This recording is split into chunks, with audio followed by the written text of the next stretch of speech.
You're now tuning into the Who and How Club with your host, Arys Dejan.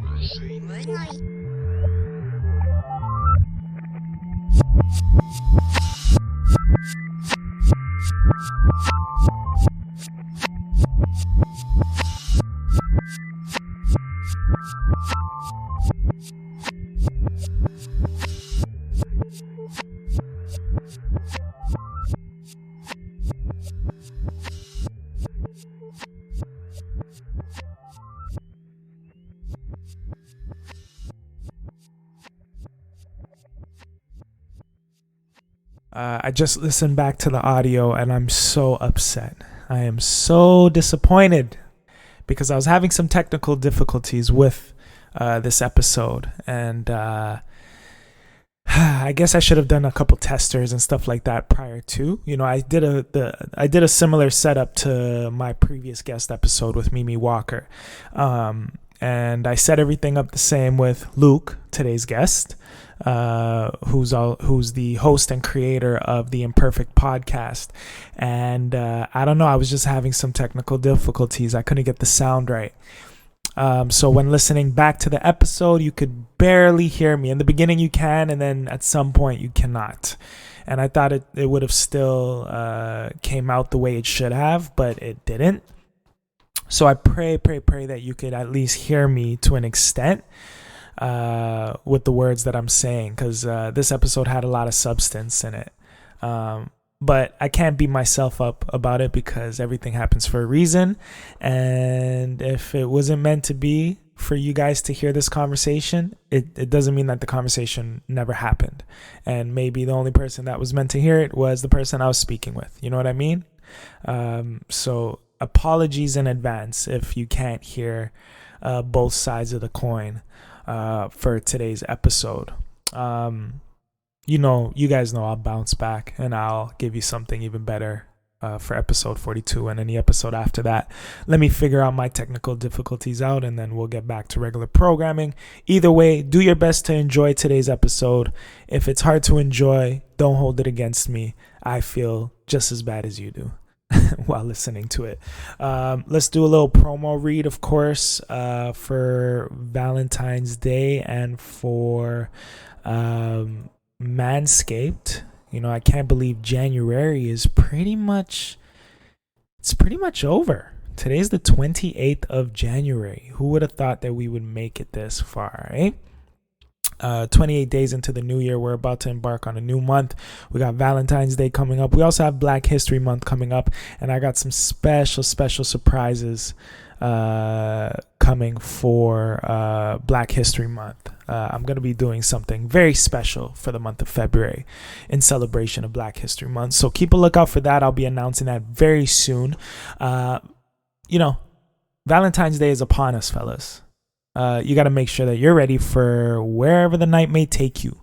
Our friends at Manscaped, the global leaders in men's below-the-waist grooming, are here to tell you that you need to use the best tools for the job, just so you can be ready for anything on that special day.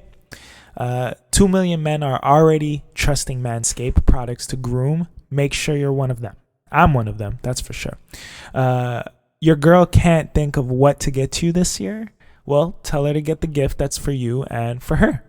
The best way to get started is with the Manscaped Perfect Package 3.0, full of the best products to keep you looking, smelling, and feeling nice. I can attest to that. The Perfect Package 3.0 is led by their revolutionary third-generation Lawnmower 3.0 trimmer, which has advanced skin-safe technology and features a cutting-edge ceramic blade to reduce grooming accidents. It's also waterproof, which prevents a mess on the bathroom floor and in the sink, especially when it's time for Cupid to shoot his arrow. And let's be real, we've smelled the worst down there before. Speak for yourself. That's why I'm thankful for their crop preserver and crop reviver. These products keep our boys from sweating, smelling, and sticking. And these products smell good. Their manly scent is attractive and will help set the mood, if you know what I mean. The Perfect Package 3.0 will also come with a pair of Manscaped boxers that'll keep your junk feeling fresh all day. It's time to upgrade those overused pair of boxers to Manscaped's high-performance, anti-chafing boxers, easily the comfiest boxers I've ever had.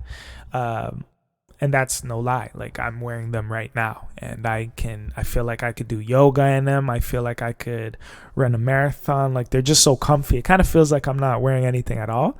But like I don't know how to, use this in the right context, but I guess the stretchiness of it just allows, there's so much room, and like, you don't feel confined down there. Their underwear makes you feel very free, which I enjoy. Complete your grooming game with the new refined cologne signature scent by Manscaped, with the same signature scent that's in all Manscaped formula. This cologne is a perfect complement to the collection. This is the perfect package for your perfect package. Get 20% off plus free shipping with the code WHOHOW20 at manscaped.com. Your balls will thank you. Get 20% off and free shipping once again with the code WHOHOW20 at manscaped.com, and then you'll get 20% off with free shipping at manscaped.com, and use code WHOHOW20 to get that percentage off and that discount. So happy Valentine's Day from Manscaped. We got Valentine's Day coming up. Fellas, just make sure you pass this information along to your girls so that they know what to get you this year. I might just buy myself some Valentine's Day gifts from Manscaped this year. I don't have a girlfriend, not yet anyway, but we'll see. I got all the Manscaped products I need, but I might need some more. I want some more underwear, that's for sure. I'm not really big on Valentine's Day, but I know, we need to celebrate some stuff this year. We need to act a little normal, with whatever's going on in the world. Maybe Valentine's Day is something to look forward to this year. So maybe I'll celebrate. Either way, thanks for listening. Thanks for always supporting the Who and How Club. Again, try to enjoy the episode. And if you make a mistake or something doesn't turn out or work out the way you expected it, don't beat yourself up. Don't be like me right now, because I'm dying, because I really wanted you guys and girls to indulge in this content and learn something. But, leave it up to these machines to kind of not go the way we expect them to go. But more substance is on the way, all right? So enjoy. It's a great way to end the month of January, and look out for some Black History updates, all right? Love you guys and girls. Thank you again. Talk soon. 1.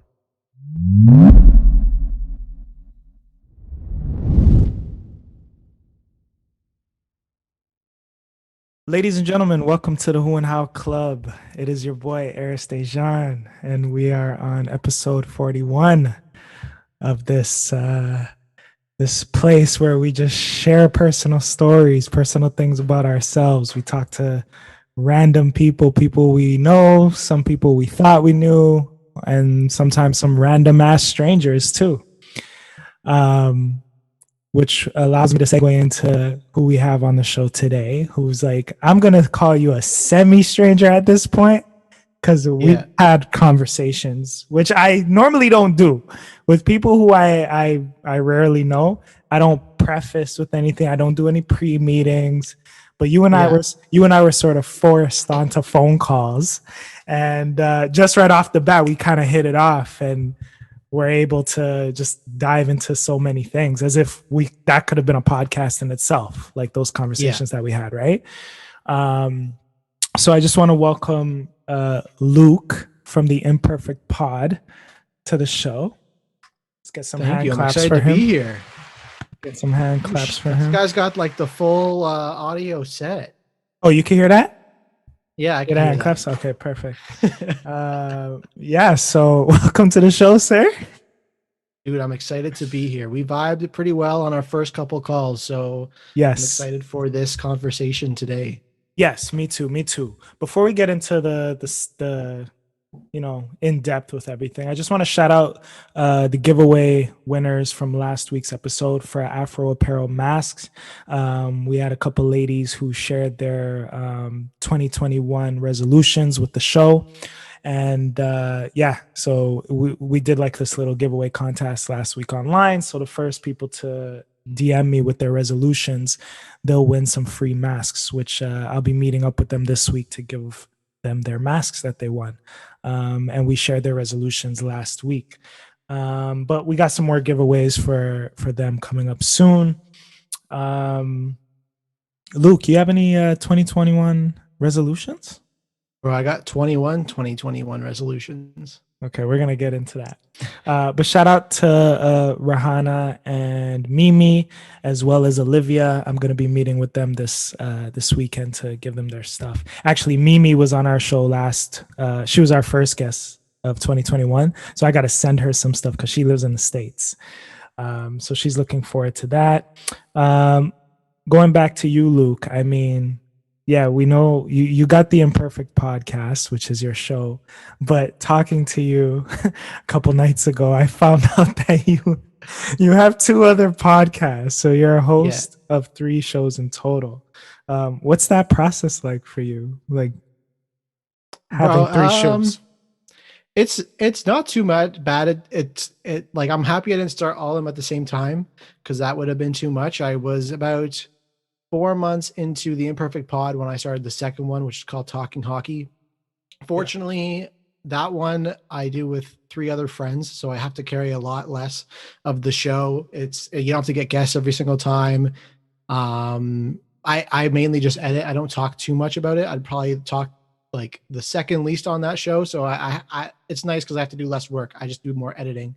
That's on the hockey one, right? That's on the hockey one, yeah. Okay. So, and I don't edit out much. I mean, we're just 4 guys kind of shooting the shit, and it's pretty easy. And then the last one I started is called Executive Corner. I run it for my company that I work at with the transition to work from home. I pitch them on starting a podcast because we have access to senior executives at like Fortune 500 companies, some of the biggest companies in the world. And I said, why don't we start creating podcasts about leadership with them because we have access to all these people. And we're now like 5 episodes in, but I've recorded about 8. So that one's really cool because I get to talk to the chief operating officer of Volkswagen North America and interview him about like the automotive industry, trends in the automotive industry, and a lot more. So it's not as hard as it sounds. I know 3 sounds like a lot, but fortunately I've been doing this for 1.5 years now. So it's a bit easier to manage, but it's fun. I like them because they're all different conversations. Right. You're going to have to add like another show to the, I know. Your mic cut out again. Okay. I know. We're going to have to run with this right now. Okay. So let me just explain. So the P4 PodTrack Zoom, shameless, like I'm not an ambassador for them or sponsored, but it has two inputs right here, right? To connect with the cord. It's actually battery run. But the batteries that I have, for some strange reason, they're not compatible because they die like this. So there's a specific battery. I can't just put like any Panasonic battery in there because it's going to drain it right off the bat. But if I want to use it in real time, I could plug it in. So there's a USB port. When I plug in from the USB port to the computer, it's supposed to charge. It's not charging. So there's another port that's here that's working for it to charge while I'm using it. So I don't know why it's not charging from the USB port. So that's why the microphone, but it's recording in this right now. So the quality is going to sound legit in here. Okay. But just for you and I over Zoom right now, it's using my laptop. Yeah. Because this is a mic, but it's USB and XLR focused, so I can just plug it in, which is nice. But I also have the Zoom for when I go and do remotes. But I have a different one. I have like the Z6N or Z4N. Okay, from Zoom? Yeah. Okay. See, I have a USB mic behind me, but it's the mic I use to like record music.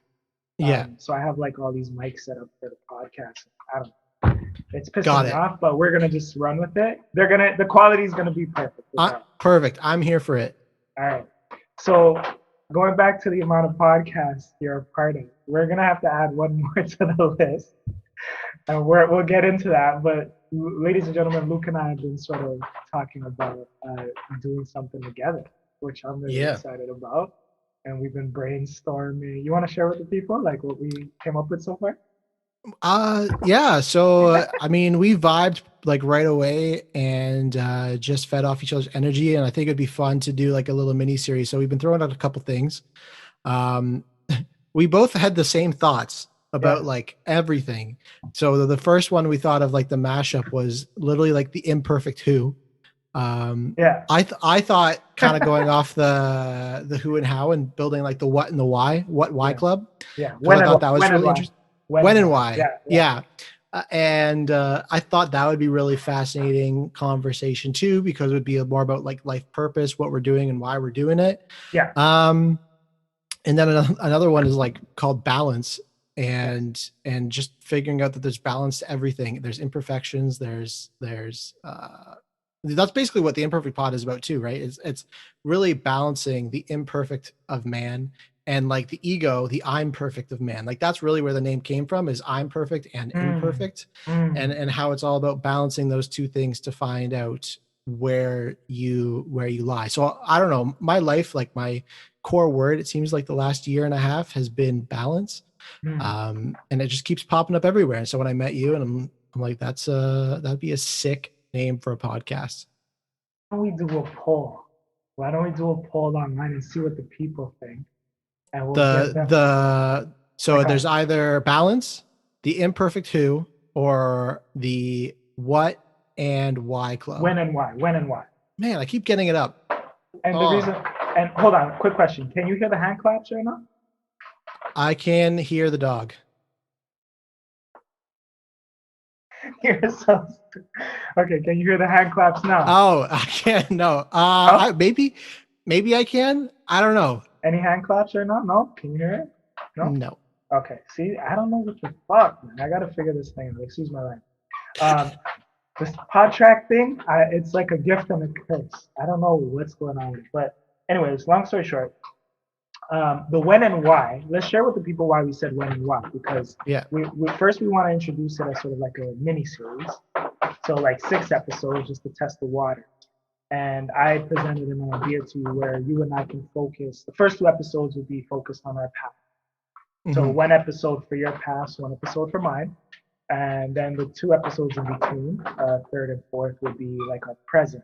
So where we are in our lives right now, and what's making us who we are right now. Like what have we endured to get to this point in our lives? And then the 5th and 6th episodes will focus on our futures, like the wants, the visions that we have for ourselves and our surroundings, whether it's relationship wise, personally, just our self-improvement, our growth, like what does that look like to us? What do we think our futures are going to look like?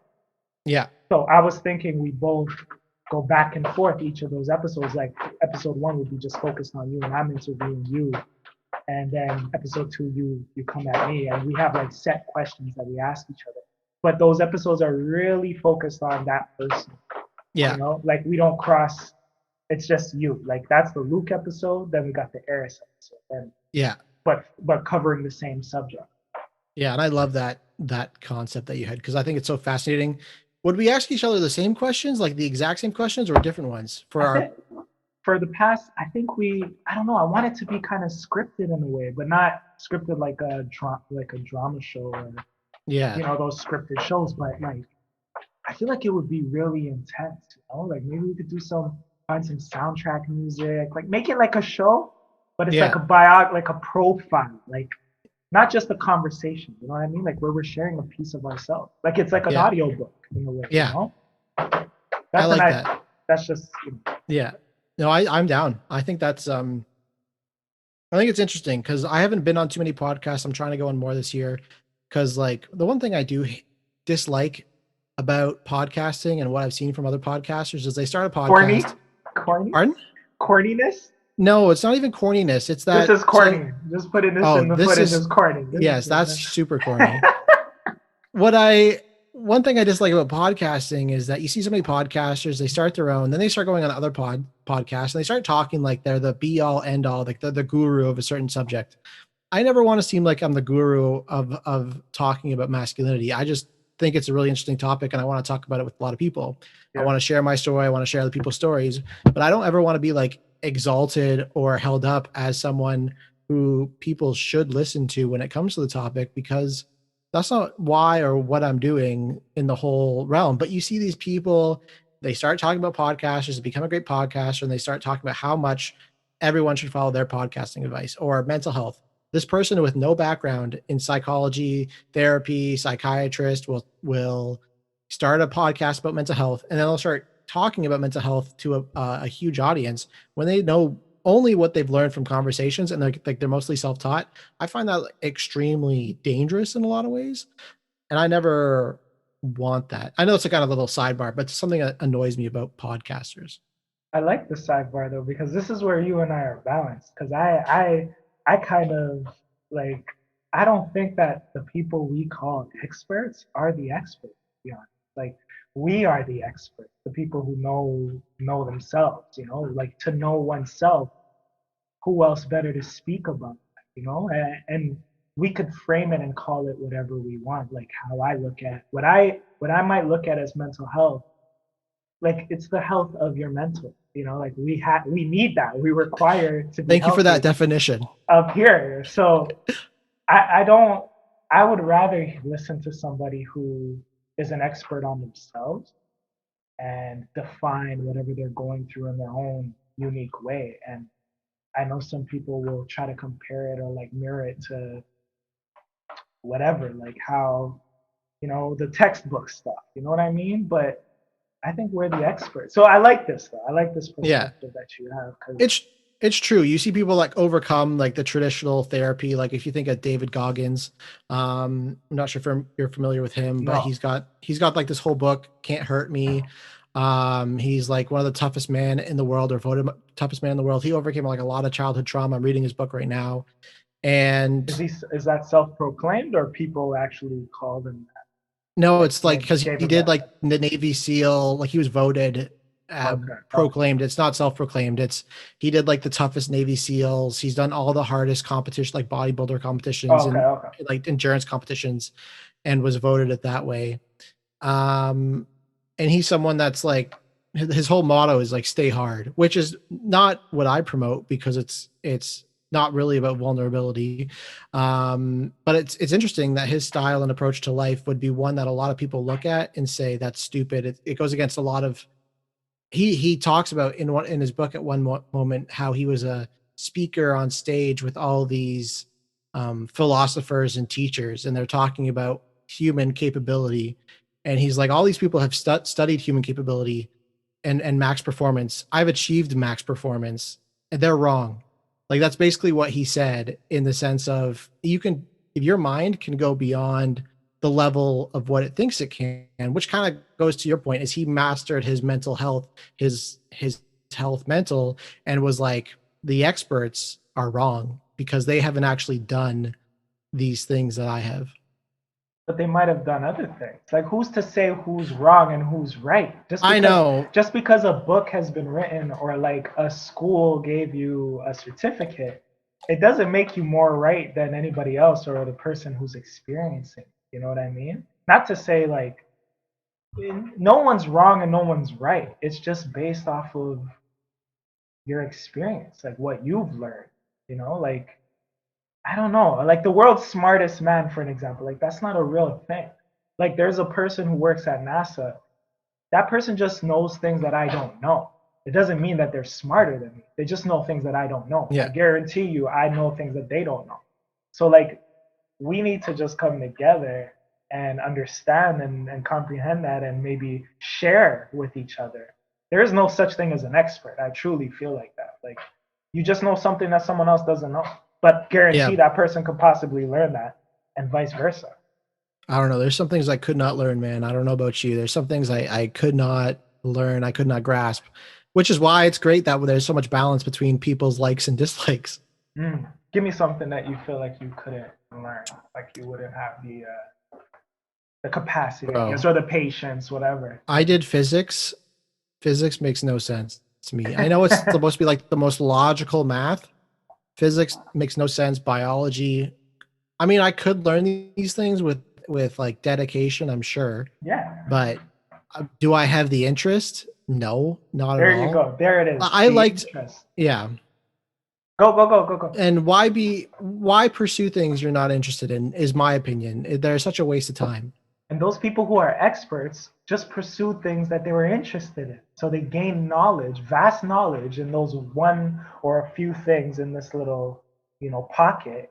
And they became quote unquote experts just because they smothered themselves in the things that they were interested in. And imagine if we do that. I mean, look at us being podcasters or whatever, right? Like one might look at us and say, "Oh, those guys are experts," because they're doing what they're interested in. They're presenting it like they got quality material. They got this and that. They know how to hold a conversation.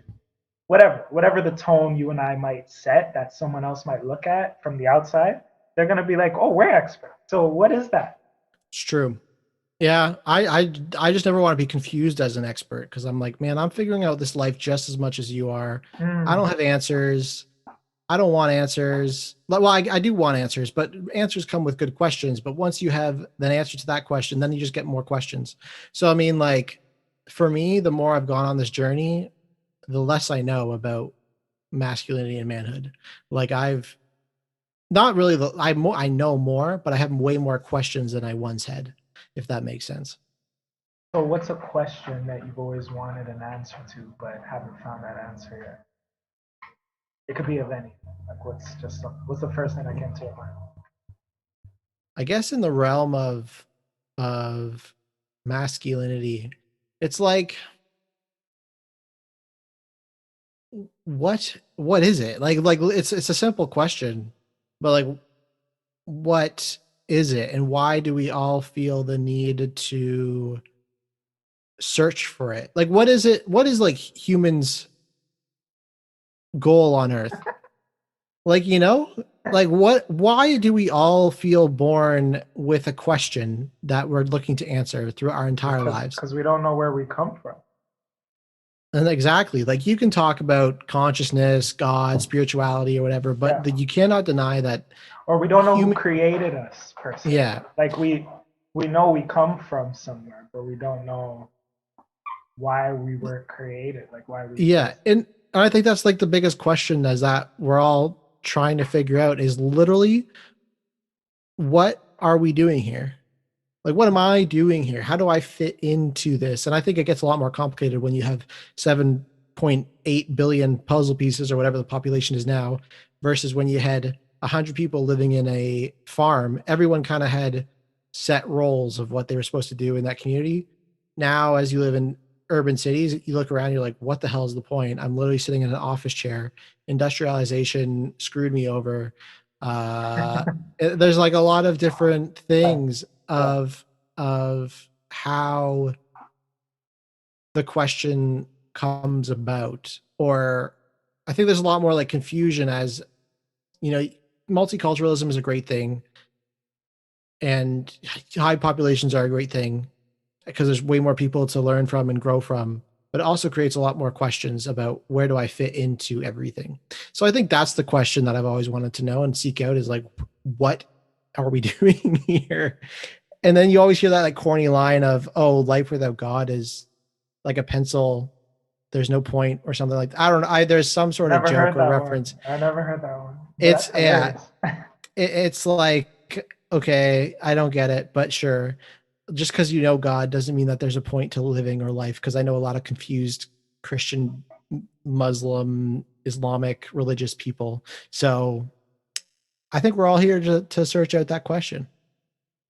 So what about, yeah, I hear you. I mean, I think we call God because we don't even know their name, or like that's just a name that whoever our creator is, if we do have one, I'm sure we do. This could be just a dream. This could be a simulation, like we have no idea what any of this is. Technically, I watched a TikTok the other day that says we are a simulation. Based on the definition of a simulation, is that at some point the universe has to be like boxed in at some point. I don't like that. I don't like someone saying we are one. I like people who say maybe we are one. Someone who says we are a simulation, I don't trust them. But a person who questions that, I'll trust them more. So do you believe in objective truth or no? Because so far I'm getting that there's no such thing as objective truth for you. Who is to say? Who is to confirm that? It's just based off of your experience, what you have up in here. Who's to say what truth is? Yeah, you can have your own truth, of course, but just make it aware that that's yours. That's not the truth. That is not, just someone who wrote something in a book. That's still someone who wrote it in a book, another person that bleeds just like you. So what is truth? We know what lies are. We know what lies are because that's something that we could deliberately withhold from somebody. So lies exist. What truth is though, we don't necessarily know because the truth is to each his own kind of thing. I'm talking about universal truth, like how we got here and stuff like that. In my opinion. So lies exist, but truth doesn't. That fucked you up. I'm trying to map my head around that. Because if truth doesn't exist, then lies can't exist. Yeah. I feel like I could lie to you right now, right?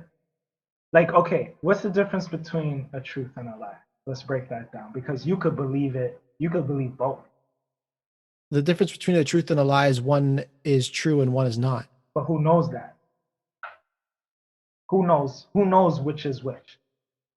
So yeah, so lies can't exist if you don't know.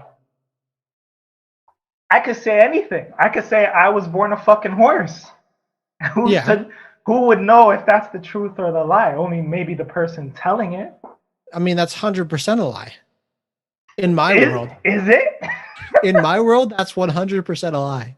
Maybe I was born a minotaur. Who knows? Or a centaur. And that's it's a bit beyond my comprehension. I don't know.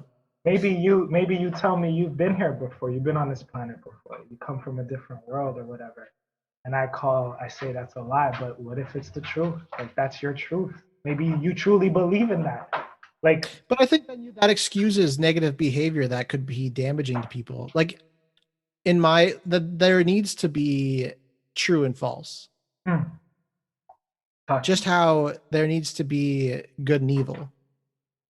Because life is about balance. One thing I always find very funny is in the whole realm of Jesus, right? People say he was a good man.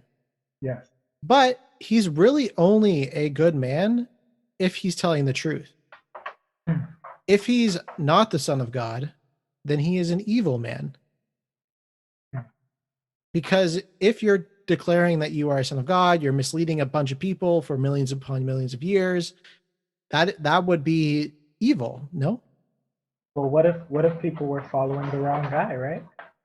So to your point, that's evil. Yeah. That would be the point then is that he is either the Son of God or he is evil. There's no really in between. Are lies evil? Let's break that down. So then either way, if he is right, if he is the Son of God, God exists. If he is evil exists, so Satan must exist. Either way, you're pointing out the fact that there's good and evil, a higher power that is good and a lower power that is evil. So no matter what you think, realistically, it seems to me like there is a deity of good and a deity of bad. That's more my point, is that there's a balance. So there can only be two things, and the good and evil must exist. The perfect and the imperfect must exist, and then there must be balance. Well, anything perfect is evil. So what happens when a good person lies? They're human. That doesn't turn them into are they switching sides at that point when a good person, whatever a good person is, right? Like what's a good person? Even? There's a really good quote in one of the books I've been reading. It's called Tribe of Mentors. And in it, it talks about how morality is what we apply to people that we don't like. Like this whole idea of um you see, like you and I, right? If you did something rude to me or whatever, I could forgive you for it because I like you. Like I don't hold you to the same moral standard as someone who I don't know or don't like. Like if you think about cancel culture, that's really all cancel culture is you're holding people that you dislike to morality, that to a morality level that you don't apply to those around you. Yes. That is one of my favorite quotes of all time because it's so true. So what is moral, what is bad, how do we apply it to different people is really different. So if a good person lied to me and I know that they're a good person because I have a relationship with them, I know them to be good. So I know that their lie was probably meant with good intentions. Yeah. Or I would give them the benefit of the doubt. If they are a stranger and I dislike them, I will not apply morality to them. I will provide negative context to that situation. So no one is really good or evil, but we consider people good or evil, and then from there we judge them on their morality or their lie. Yes. Oh, I can hear you again. Yeah, I'm testing something out as you speak, but go. No, that's it. That's the end of my point. So what are your thoughts on that though? Do you agree? Or is that how you operate? That When it comes to no, I try to apply morality to everyone. Try to apply human expectations to everyone, knowing that people are flawed individuals. Do I give them like a pass? Depends on what they did.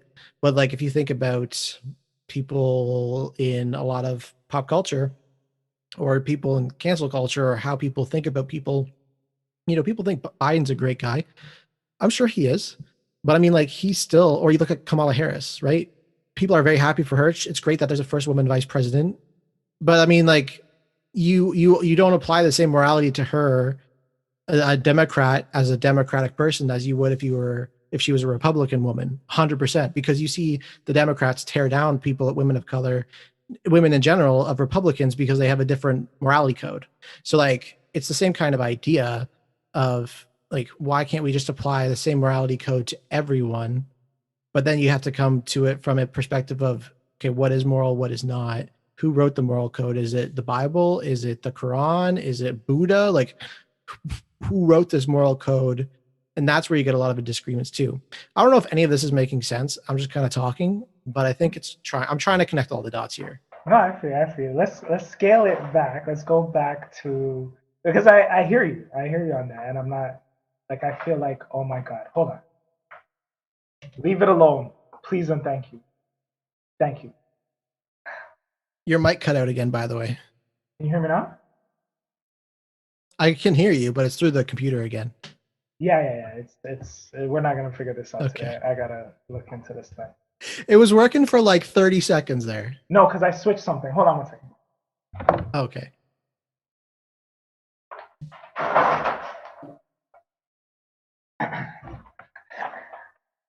Sorry, the dog was trying to take down the drapes. All right. Classic dog. All right, let's go back to this. We just covered like so much ground, but I don't know where to go back to. I wanted to go back to good and evil for a second, but you had said something. Yeah. Lies and truth. What is our moral code? Let's Yeah, go lies back and to, truth is where this came from. Okay, when's the last time you lied about something? Shit, probably like today. I don't know. Like there's probably a micro lie I had today or a lie I told today that I don't really know. I don't really remember if I said anything. You tell so many different lies and so many different truths. It's hard to know what's true anymore, right? So how the fuck do we This guy's figure just that out? dying. That's what I'm talking about. Like no one can tell anymore. Like, and it's okay. I think it's okay. I think that I don't know. We choose what we want to believe in. You know, even if you told me something that's so truthful about you, I could choose to not believe that about you because I might see you differently. Just like in the promo today, in the promo on IG, I mentioned that, you know, like I think when you and I had a verbal conversation, we're gonna jump. We'll all segue into how you and I come here today and like how we met and stuff like that. But the few conversations that we've had, like I think you had made a comment that you're not like you're not really artistic, or you don't have an artistic mind, or so you made some sort of comment. But like right off the bat, talking to you, I feel the opposite. Like I see the artist in you. You have Mm. like there's no limit to your brain. I could already see that. And if you can have a conversation with me, who's all over the place and stuff, I can see you're artistic. Because I'm artistic myself. Mm. Artistic, whatever. What you I, know what I I like to merge those two words. exactly, me too. So we choose what we want to believe in. You know, we choose what we want to believe. I was in a relationship for 6 years with a girl that like I tried to be as honest with her as I could, and she just chose to stick around, even though to me, I was as honest as I could be to her. But she chose to not believe the things that I told her. She thought I was, however she saw me, she thought I was that, even though I Mm. was like, no, I'm this. But she chose to stick around because she saw me as this, and whatever, you know what I mean? But Well, it's interesting because there's got to be a healthy dosage of seeing yourself the way other people see you, yeah, but also one thing I've realized is it's really hard for people that you've met to see change. Like I could meet a completely different person like yourself who would tell me something about myself that's completely different than someone I met 6 years ago, even though I think the person that you proclaimed I am to be the most updated version of who I am. So that's one thing that I think about quite a lot when it comes to my friends is why haven't they seen change? Like what is holding them back from getting them to see this progression of myself? Are they still thinking of me as the past person, as the person who I was when we first met? Because I am still part of that person, but I've also grown a lot. And it's like one of those things where, like, if you take a picture every day, it's easier to see a lot of the change. But if you bet like a year, like, it's harder to notice constant change if you're with them every day, whether if it's a beard or weight loss.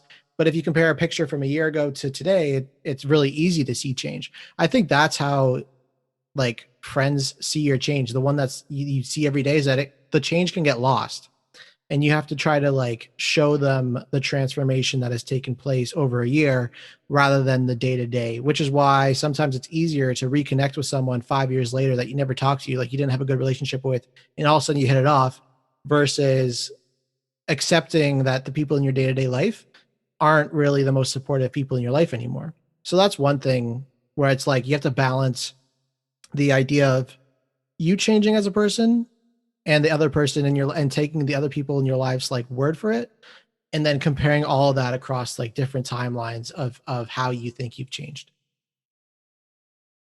but yeah, we have to change. But like our core don't change, like doesn't change. But I feel like not the exterior, but like, do you get what I'm saying? Like you change, but you don't change at the same time. Do you I get think that? yeah, I think what happens is that whatever is deep down inside of you comes to fruition, but you've canceled out, you found out a lot of different things, you tried and erred a lot of different things, and you know what doesn't work with coming out of that core. So it's more like your approach has changed rather than like you as a person. Mm. Yeah, you'll always be you.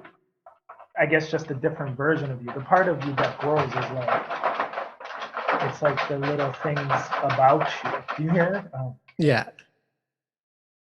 driving me nuts. This man like I'm trying this to man play went it on a off. water bottle. I'm trying to play it off, and you keep acknowledging it. But yeah, Oh, I'm hopefully, sorry. no, no, I'll it's stop funny. acknowledging it.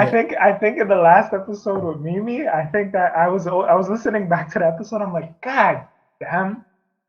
But Sounds like he was attacking a water bottle. no, he is attacking something. That's what's so crazy about it. Yeah. I love him though. His name's Apollo. Apollo. Apollo. Yeah. Cute. But let's talk about change and growth. Like, are they synonymous? Would you find that change and growth are synonymous with each other? Like, what is change and what is growth Hmm. as a person, as a being? Can you have one without the other? When you grow, do you change? Or when you change, do you grow? I think change is a result of growth, not growth as a result of change. Personally, I think growth is more active and change is more inactive. Like, or growth is more proactive. Sorry, and so resolutions. You're not trying to change; you're trying to grow. Through growth comes change. I don't really see, because change is hard, man. Comes through consistency, persistence, things that come from growth. So that's how I would explain an answer to that question. So when is the last time you had to change something about yourself, or you changed? Um, Like what does change look like for Luke? well, so kind of going back to with resolutions, I set 21 resolutions for myself in 2021. Just kind of worked out that it was 21 and 21. I'm like, let's keep it even, let's keep it clean. And some of them are different things. So there's health, there's growth, there's creativity, and there's self-awareness. Those are like the 4 categories of what I'm trying to look at for this year. And self-awareness was more about like gratitude every morning, meditating every morning, messaging people that I'm thankful for them, actually like actively showing gratitude, trying to start therapy, because I don't really think I need therapy. I don't have what I know any mental health issues, but I know that a lot of people that go to therapy, they've gotten really good self-awareness techniques from it. And that's more what I'm looking for. Like, I don't think there's any harm in trying it. So I actually got a call just before I came on here, planning it for sometime next week. Congrats on that, man. Because Thank you. therapy's on my list for this year as well. Yeah. So that's one. Creativity is like, being dedicated, posting on Instagram every day, trying out different ways of creating content for this, starting a newsletter, being a little bit more like trying different either prose or poems. So I think when it comes to me for this year, like I really put an emphasis on growth, but more through like consistency, persistence, patience, not really putting a focus on the outcome so much, more putting a focus on the consistency, because I think with consistency comes growth and with growth comes change, as we kind of just talked about. But I've seen how I've handled situations with friends in the past. I'm a very reflective person. I have like 7 journals, notebooks on the go at all times, so I can write down my thoughts easiest where there's access to a notepad or pen and paper. So I guess I'm constantly changing, but I haven't really. Radical change is never going to happen. It's not consistent. It's not sustainable. So I don't think of moments where I saw change. I think of moments that inspired me to grow, and then change came as a result. The going back to the therapy thing that you said, I feel like you don't have to have mental health issues to go into therapy. Like truth be told, we all have mental health issues. Like everyone does. Every person on this planet does, and I think we need to break that stigma too. Like it's not just because you have problems or issues, quote unquote, that's why you go see somebody. When I was younger and I was in foster care, like from the ages 13 to 18. The first thing my worker wanted to do was, make me go see somebody because I was quote unquote angry. Well, of course I'm angry. Like, let me feel, please. Like, who wouldn't be angry about this? That doesn't mean I need to see anybody. But then you fast forward to my life now, and I'm like, I'm craving to speak to someone that I don't know, that doesn't know me, just to get like that outside looking in perspective, from the outside looking in perspective. Like, I think the best thing a person could do is talk to people you don't know. When I used to take the train and the bus, I used to talk to strangers all the time. Those were like the best. It was so therapeutic. But now that I can't do that, it's like I need someone that I don't know to talk to. Like, you know what I mean? Just to get that feedback, to be someone to be your soundboard. You know what I mean? And it's good when it's someone you don't know. And that's why Humans of New York is so huge. Is literally you can share with, and I've always thought this too. It's so much easier to share with someone who almost doesn't know you, you'll never talk to again, because it's like a fleeting conversation, one that will never come back to you, for the most part, like Well, you learn something new every time, whether it's every about single time. yourself or someone else, right? My friends have always said it's almost annoying how much I like talking to strangers. Because if we were going to like a concert or anything like that, we're in line, we're at a store, like I'll talk to literally anyone. Me too. I get roasted all the time by my guy friends because it's like we're talking about automation, and then my friends will always call me a boomer because I don't go through self checkout because I'd rather talk to a cashier. Me too. All Me my too. friends are like, "Why the hell would you talk to a cashier?" Me too. Like I haven't talked to a cashier in years, and I'm like, I don't know. I just like human interaction. I like just being able to either make someone's day or something like that. On the train, I met a couple friends when I commuted downtown, and that's something I enjoy. It's one of the reasons I started the podcast is that I talk to strangers. So my friends have always said that I like talking to strangers more, and it's actually interesting. I didn't know you were from foster care. I actually have an episode with a guy. He's all from foster care. He grew up in it, and talking about the emotion of anger. Man, something I think that's really broken because my podcast is all focused on masculinity and manhood. Anger as an emotion has been demonized amongst men. It's still an emotion that you have to feel. There's nothing wrong with feeling anger. There's a problem with acting out in violence when you're anger or harm to someone else or harm to yourself. That's where it comes wrong. As an emotion, though, it's not a bad emotion. But also, another thing I've learned is that men are so bad at emotional intelligence that we label things we're basically twofold in our brains. We label them as happiness or anger. Like there's really no other emotion that we have. There's no gray. There's no gray. Like why can't anger be sadness, disappointment, hurt, shame, and all these different emotions? Like anger is just a higher level way of being too lazy to break it down into different funnels. Two extremes. There are two extremes. That's it. Yeah. And men need to understand that there's so many more emotions that they can feel in those ranges, that oftentimes anger isn't really anger. It's like resentment. It's pain because you weren't able to, someone like made your opinion worthless. You're not angry. You feel invalidated. You feel look at you being the expert on emotions. Man, these are mostly just reflections. I love this. Yeah. Anger has been demonized amongst men, but men need to become more aware of the depths of anger and how much deeper it goes. They don't think they're allowed to feel, Luke. No. Some men, they don't. We won't say all men, but some men, majority, of course, what we see in North America, especially, like they're taught they're not allowed to. So they don't even know how to tap into those emotions. Some men aren't even in tune with their own emotions because they were taught they're not allowed to feel those things, and like you were saying, like it's just one end of it's either one end or the other of the sword. Like you're either really happy and joyous, and that's the way to be, or you're like this big beastly being that's about to cause destruction to either themselves or others. There's no in between. So men don't know how to feel.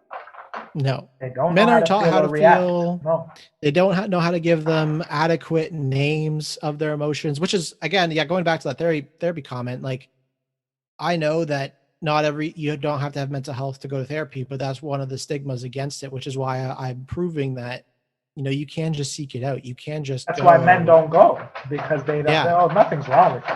I'm a man. Yeah. How can anything? You can always grow. Like. I'm doing it mostly out of growth, and I want to grow in self-awareness because I have conversations with my friends who've been through therapy, and I'm like, wow, they're actually really well equipped to handle a lot of their emotional distress. And I wish I had that toolkit. Like, so I'm going to go get it. Just go get it. Like, it's not that big of a deal to just go get a tool. Like, think about it like this. All these rough, rugged men talk about working on a trade, working on a craft, building a canoe. You can't build a canoe with one tool. You got to have many different tools. You got to know when to use them, add them to your toolkit, invest in that toolkit in order to make a final product.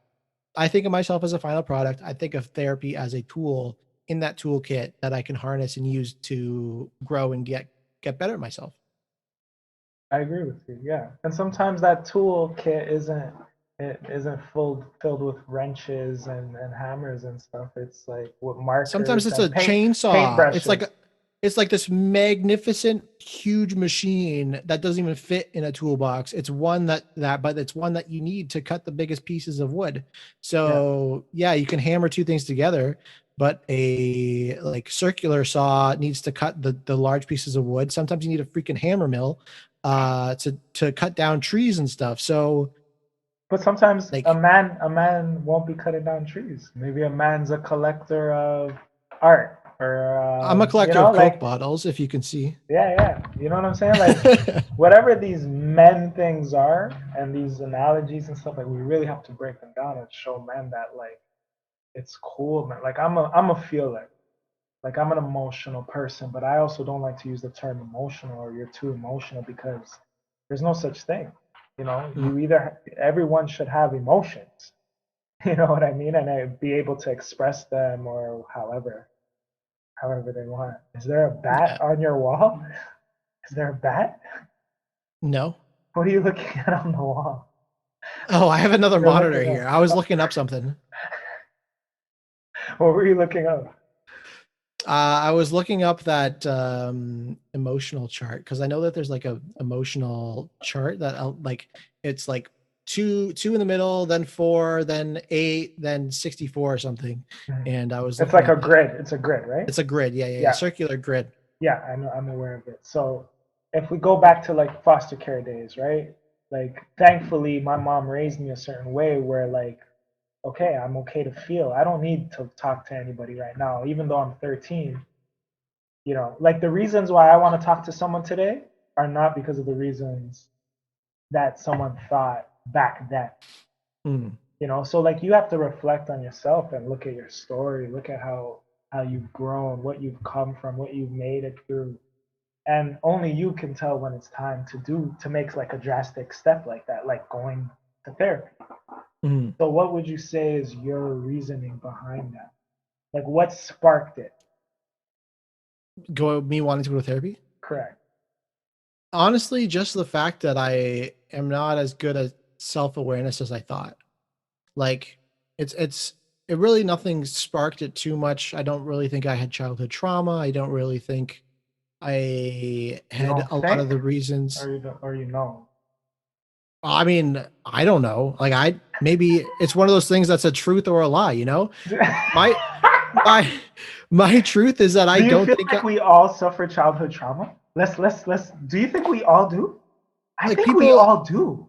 I mean, people say that, but I literally reflect on my life and I think there's nothing that I can think of that sticks out as childhood trauma. At least for me. And that's probably part of the reason I want to go too, is to see if I do have any. Yeah. And so one's to dig, and then the other one is literally just to, improve my self-awareness. There wasn't really much deep into it. I don't think. I probably can't give you too much of a deep answer, because that wouldn't be my truth. And I don't want to lie on your show. So, yeah. So you don't know why? No, I do know why. It's to dig and because I want to practice self-awareness. That's it. Literally it. There's no big. You asked for like a big moment. And I don't have a big moment. No. I'm just challenging what I'm hearing. So. Oh, okay. So let me ask you this now. You think you can obtain self-awareness by speaking to another person? 100%. And why is that? Is that self-awareness? Because it's the awareness of self. How do you gain that from another human being? They can ask better questions. Okay. Like self-awareness is mostly about asking yourself questions. But I don't know the blind spots of myself. I don't know the blind spots of asking questions. I can go to a trained professional and they can help me ask questions. It's like a person can share their own story, but they might not understand part of their story until they have someone question part of their story or ask them questions. Like you can ask me a profound question about my story that I never thought of, that completely changes an aspect of what I'm thinking about my story and myself. Yeah. So 100%. I think it's kind of ignorant to think that self-awareness can only come from self. Okay. I think we know ourselves best with the pieces that we're given. I don't think that we can only find answers within. We can only find answers. We can only find answers within ourselves, but we can be asking ourselves completely the wrong questions. Yeah. You can't do anything by yourself, right? Yeah. You need some. I'm just picking your brain to see what your thought process are on. Because like I think for me, like I've done well on my own thus far. Now I'm feeling like it's time to bring somebody else in. You know? And I still have some people who have helped me, like my mother, and conversations with family and relationships that I've been in. I've learned a lot about myself when being in those relationships or friendships, you know. So I agree with you for sure. You learn more about yourself when you can see yourself interacting with others. Like when you remove yourself from yourself and you're looking at yourself on how the role you play in this thing, you learn more about yourself for sure. And it's funny because I've had these conversations with people about couples therapy, and I say, you know, as soon as I know someone's gonna be my wife, I want to go to couples therapy. They said that's ridiculous. Why would you do that? Like you mean right off the bat in the beginning? Yeah, like right after we get engaged. Like once I know that they're gonna be my wife, we're engaged, put a ring on it, and everything like that. Couples therapy, and I've had friends be like, "Why would you do that? Why wouldn't you do it?" And they're like, "Well, you only go to a mechanic if your car is broken." And I said, "A marriage isn't a car. Like a marriage is two people coming together." And why would you normally when you go to therapy for that, it's years of resentment that have bottled up. Why even do that? Why not be proactive? Why not try to discuss and open the lines of communication? That's like the whole point of going to therapy is opening communication from the start. So why not just open the lines of communication and learn as young people what it will take to create a successful marriage? That's just my opinion. I've had people laugh at me and I don't care. I'll still do it. Oh man, ladies and gentlemen, this is why Luke's on the show today, because he's an outlier, similar to myself. He thinks differently. I would do the exact same thing. Like those are plans of mine. You know what I mean? So it's crazy to meet somebody else that has that same like sort of plan or idea in their mind, in their brains. Like, yeah. Okay, I have a question for you. I know we're not at the question segment from me yet, but this will be one of my questions now. Yeah, do it while this guy stops moving. This dog over here. Popcorn. Does it like blow your mind when you ask people questions and they say they've never thought about that before? Like when I ask people about the therapy thing, I've never even been in a relationship, right? I've never dated anyone long term. I've been on dates before, never dated anyone long term, but I still have actively chosen to think about this. And when I talk to people that have been in relationships for like 4 or 5 years, it blows my mind that they've never thought about it. They honestly don't even think about marriage sometimes. Does it blow your mind that people don't think about it? Fuck that, Luke. Fuck that. Let's talk about how people who are in relationships do not even speak to each other about or speak to one another about how they feel about each other. Like for an example, right? Like the next relationship I'm in, however that looks, whatever, right? I want to speak to that. Like, I don't want to hear that person loves me before, like, without finding out why they love me or like what love looks like to them. Like, we have to define what that looks like to each other. Like sometimes when people get with each other or get with whatever in a whatever, you hear someone say, "Oh, I love you," and the other person's like, "Oh yeah, I love you too," and then that's enough for them. They're like, "Yeah, let's just go on our day, and what do you do? We love each other. Look at us, bitch. Do you know what that love even looks like? You just heard someone say they love you, dummy. So find out what that looks like. Like, how do they love you? What about you makes them love you? Like, define the love with one another so that you could become this blossom, this blooming onion. Like, fucking Like become one with that love that you say you have with each other. Like that was a mistake I made in past relationships. Everyone said they loved everybody. Until my last relationship, when I was like, you know what? Stop loving me. Love is not enough for me. Like I don't love is not enough for me. I require more. I want to give you more. But let's define those. What does more look like? What does our love look like? Because you can't just say I love you. So yeah, it does boggle my mind. It used to. Nowadays I expect it because everyone's so generic. Everyone they don't use their brains.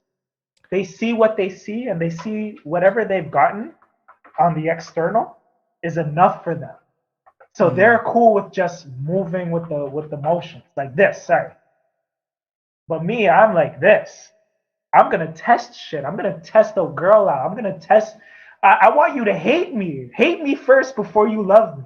And if you can't love me after you hate me, fuck you. Like Oh we my don't goodness. we don't belong with each other. You got some know? Kanye energy right now, bro. No, I believe in the challenge. I believe in the challenge. I believe. I respect that. I respect that. And like, you know, it's funny because it brings me back. So I interviewed my dad on my podcast, which was Jesus Christ. really, it was like a 2-hour conversation. We recorded on my birthday at my favorite place, my cottage. When's your birthday? What's your birthday? September 5th. Okay. Yeah, but it was like a highlight of my life for sure. It was the interview that I was thinking about like from the moment I started my podcast, and I only had the balls to do it. Like I know not to use gendered terms, but like I only had the balls to do it at like episode 41 or 42 or something crazy. We're on episode 41 today. Yeah. Yeah. Wow. Fate.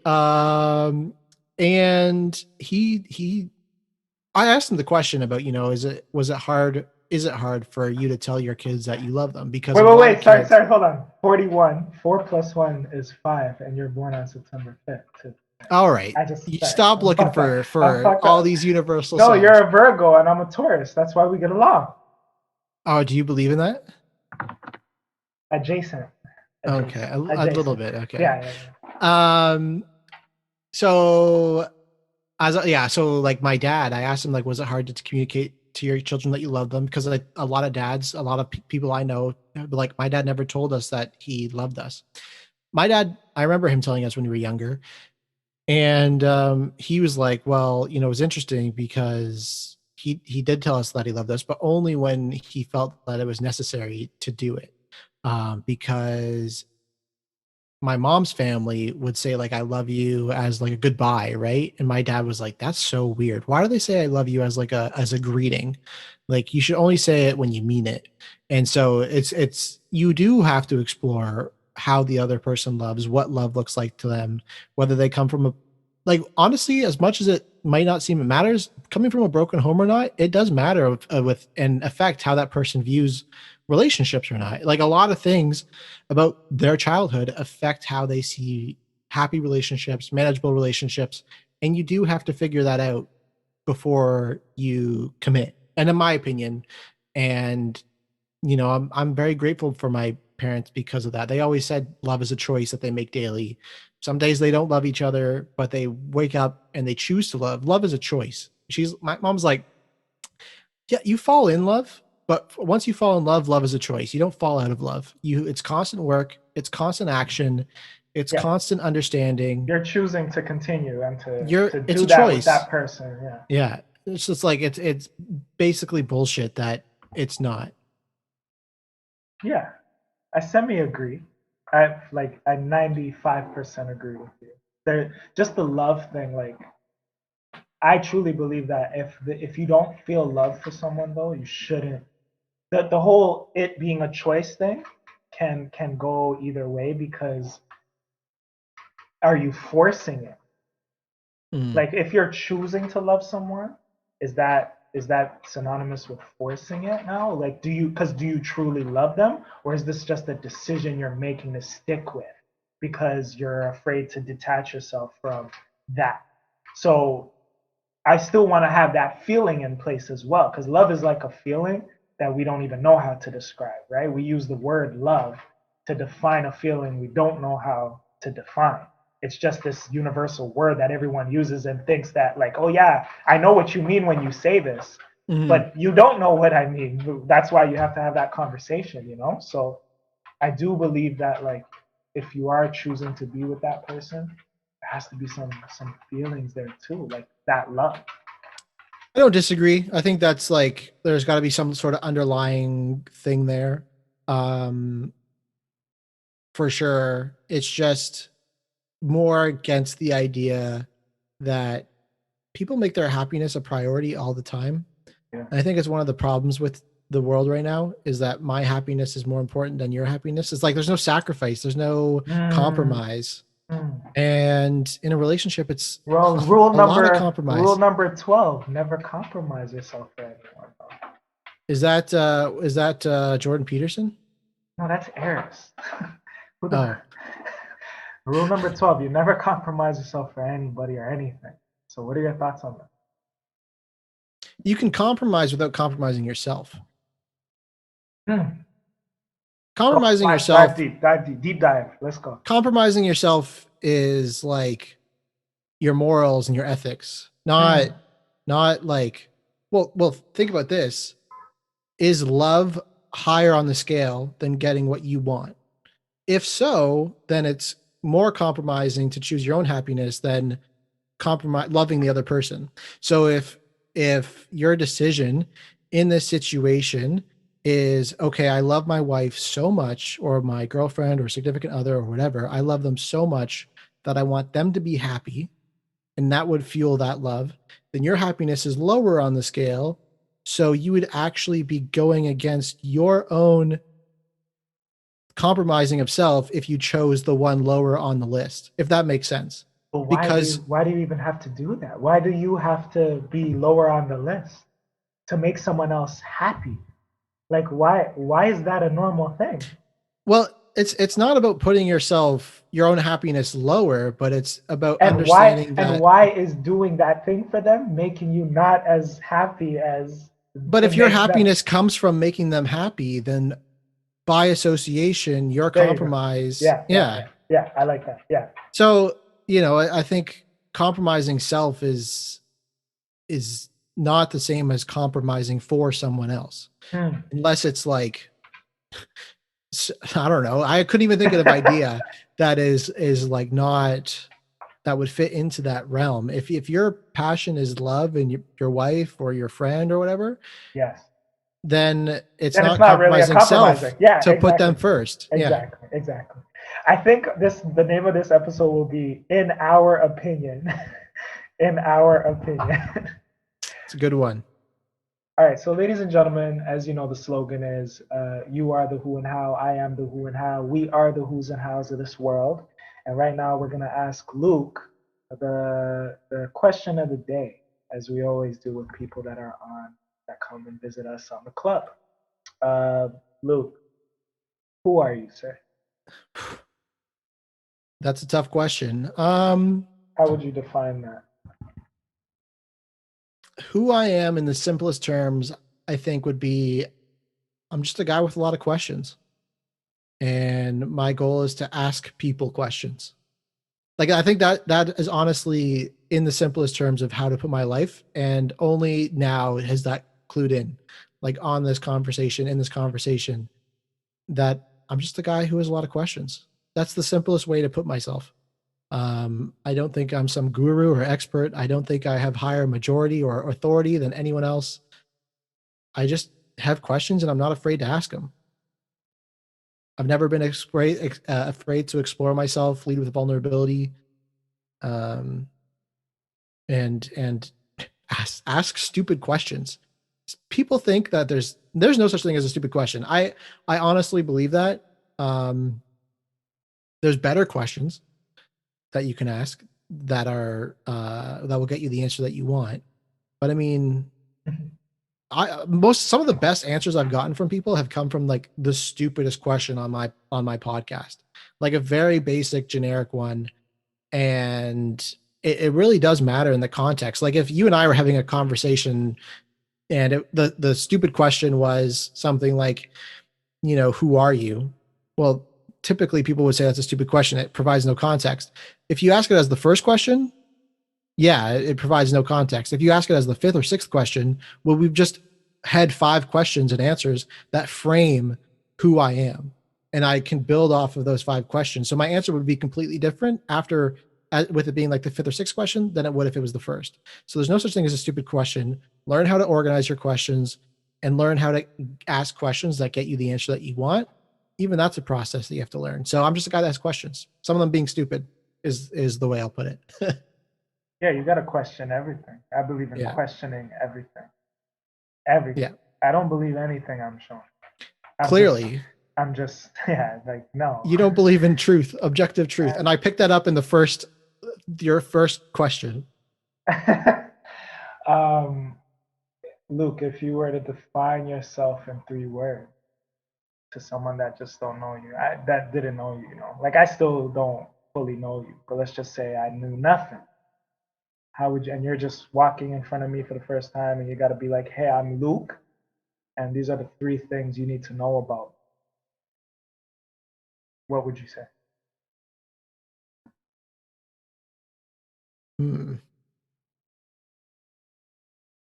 It's a tough one. 3 words to define myself. Hi, I'm Luke.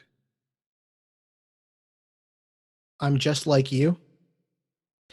I don't know. I feel like that's one of the biggest things I've learned is that no matter who you talk to, whatever title they have, however high up in a company they are, what comes first all the time?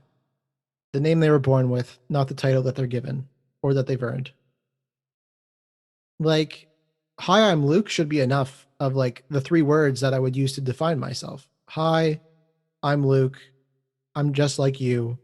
My name comes first. I put on pants 1 leg at a time. I'm walking through life asking questions. I don't think it needs to be that complex, I don't think it needs to be that woke or that wise. I just Welcome to the Who and How Club, where it becomes complex, because you are not your name, Luke. I'm exactly well. I'm not my name. To titles, right? Think about Luke. Okay, think about you as like an external, like Luke. You're Luke, but think about Luke for a second. What are the characteristics of Luke? The things that you would maybe preface in a conversation with before getting into a relationship with someone, let's just say, or hey, this is something you need to know about me. Just a heads up kind of thing. Those things about that make Luke Luke. I'm honest. I'm loyal. And I don't know if I want to say like brash. Brash isn't the right word. Upfront. Like upfront would be a good one. What'd you say? Blunt. Yeah. Blunt would be a good one too. Authentic. Yeah. Those are probably the biggest ones. I actually did a whole training with a guy about my personality and like where I feel safest, which was really interesting. It's 6 words. I have to go find them right now, but I will find them just for you. Yes. And here, let me just see. My 6 words that he said were to define me were like authentic, valuable, approachable, loving, safe, and confident. So basically that's when I feel my most like myself shining through the most. And this was when based off a test you did? No, this was based off like a 3-hour conversation of me and him. And he takes you through like words. It's basically like you throw a ton of words and then you narrow it down to 6. And it's about different life stories and you cross out different ones that you think are more important, just like how we did with creative and growth, which one encompasses which. Change and growth. So when I feel like my most self is when I'm authentic, approachable, loving, safe, confident. Like those are the 5 words, and valuable. So those are like the 6 words that allow me to shine through.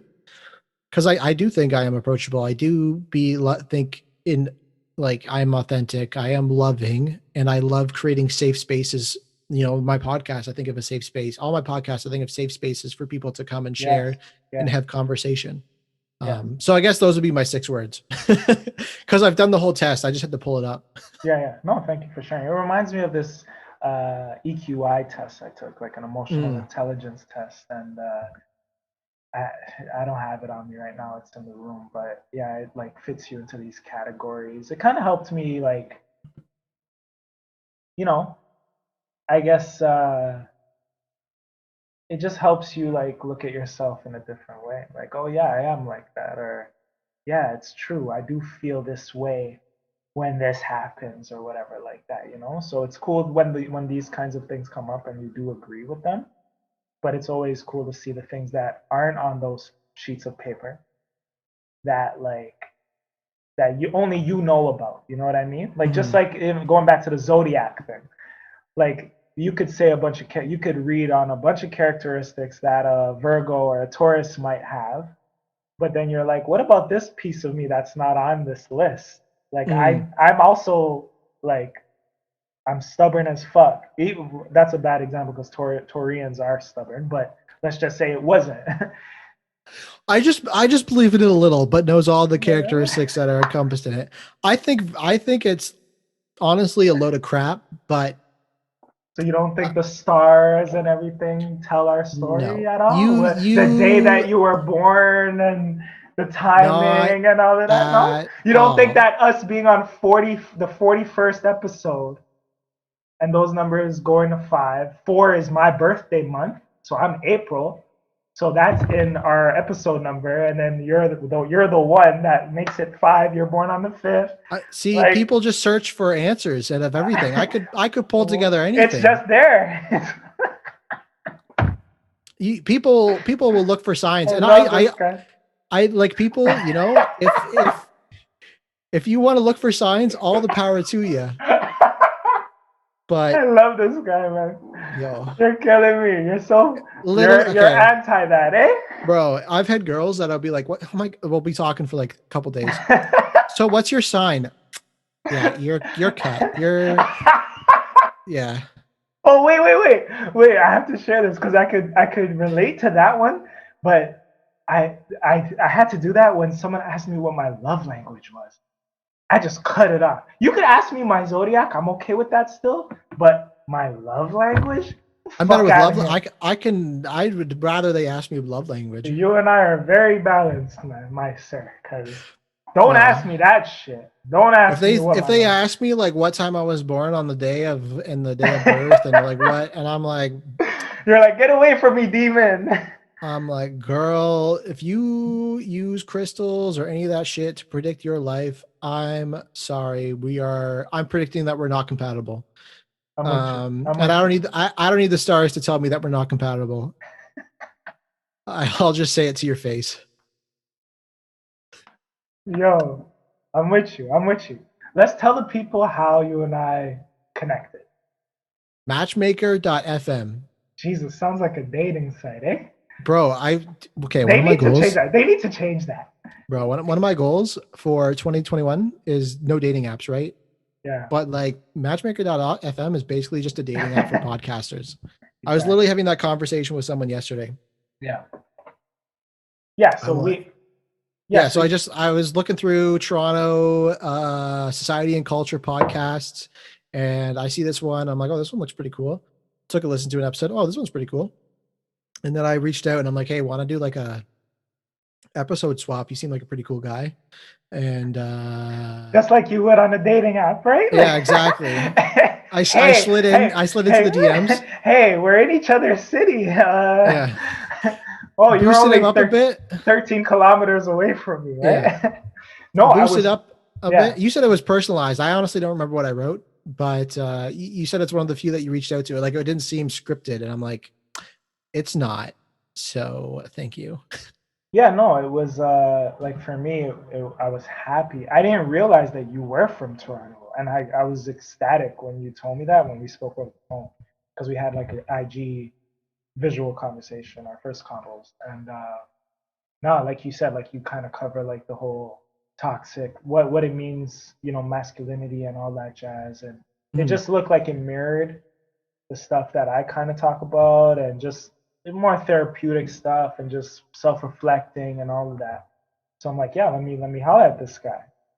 Because in comparison to other people who have contacted me, it's just like, you just want to be on the show or you just want to be a guest. But you presented it like, yo, let's actually have a convo. Let's build off of this, you know, like it intrigued me. And then when we spoke, it was like right off the bat, like me and this guy, it seemed like we had already spoken prior to that. And we already started coming up with ideas. And like you're inspiring me literally to like create another show. Like I never thought, I'm not even at episode 50 yet. And it's like we're already having a conversation and collaborating, and that keeps my juices flowing. Like I like to have people around me that inspire me, that like can bring ideas to the table too. Not just like I'm the only guy coming up with ideas, but you have something to bring to the table too. It has to be balanced because I have a strong personality. And I could, once I see that a person isn't bringing anything to the table, I just take the shit over. And like, there's no need for you anymore. You have a strong personality? I never would have noticed. All right. So anyway, tell us what, like, talk about your show. Like, what is the, like, if a person were to listen to an episode tomorrow, like, what episode would you recommend and why? That depends. Really depends on what you're looking for. What can they expect from listening to? Yeah. So my podcast is all about discussing masculinity and manhood more intentionally and purposefully. Like that's my elevator pitch. The real focus on it is to get out of the idea that there's like a one size fits all idea of masculinity and really broaden up the conversation. So I've had conversations with like guys who are like suicidal,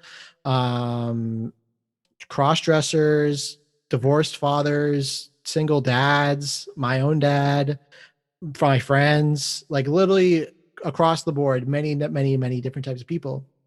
I've had a sick interview with a porn star, one of the top male porn stars in the world, actually. That's a really good one, especially if you're interested in the world of a male porn star and how it relates to masculinity. Probably my most listened to episode 2. And then the one with my dad is really good. If you're a young man or a young woman looking to have a conversation with your dad, if you have a bad relationship or a great one, it was the hardest conversation I had. It's the only one I felt that was most scripted because I really wanted to ask specific questions. So it was different for me and it was really hard. And I kept actually the show notes around like in the notes so that I could frame them one day probably. Yeah, like I've talked about lots of different things, the fatherless epidemic. I think there's a story out there I've talked to people from foster care. I talked to a guy from foster care and how that created trauma in his life and the anger that he experienced and the separation from his sister and his parents. So, I mean, I'm someone that will talk to anyone, literally anyone.